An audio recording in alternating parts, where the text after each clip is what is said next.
We have some news just coming in this morning. A Gaza church has been hit in airstrikes. Palestine has blamed Israel for the attack.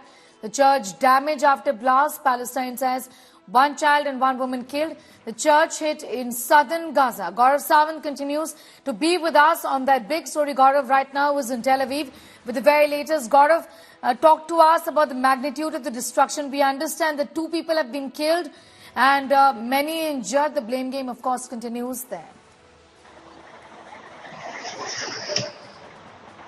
The blame game indeed does continue, and there has been a massive intensification in anti-Hamas operations undertaken by Israeli defense forces, both on ground using artillery and from the air. According to the IDF, they're systematically targeting all locations where their intelligence inputs seem to indicate Hamas leadership could be hiding. In fact, IDF went on record to show, but this was after the claims of a hospital being struck by IDF. They went on record to say how Hamas terrorists use places very close to religious locations or hospitals or schools, areas that the IDF would otherwise consider untargetable because of the sensitive nature, and that is where Hamas launches their rockets from to target civilians in Israel. So as far as this particular church attack is concerned, we haven't heard officially either from the IDF or from the forces here,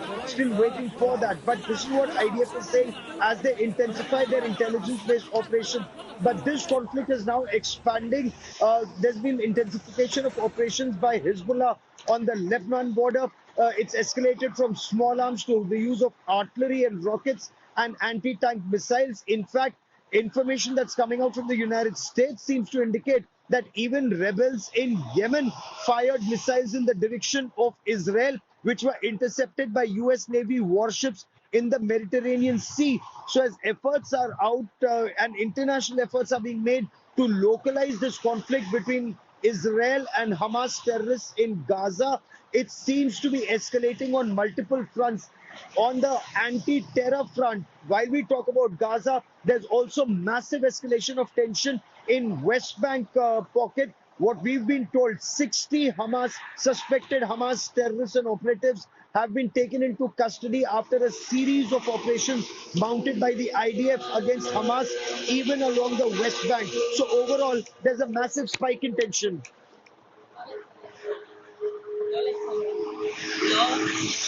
So this is the situation on ground. Wait, yeah, okay. Gaurav is with us from Tel Aviv. Gaurav, we hope you can talk and continue this conversation.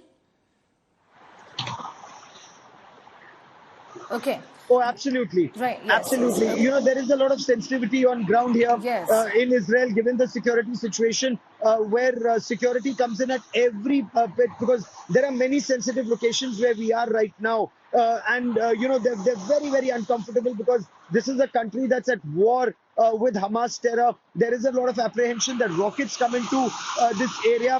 Sometimes the apprehension here is that those rockets are being guided by people within. So virtually everyone is looked at with suspicion. You know, we've literally had guns put to our head by people who suspect that you could be giving information to the other side. There's a specific identity card that we show them, and then things get back to normal. But the situation here does remain very, very tricky. Gaurav, I'm going to thank you for the moment for getting us those details. Gaurav is with us from Tel Aviv, tracking the developments in this region, even as humanitarian aid there has now started to pour in.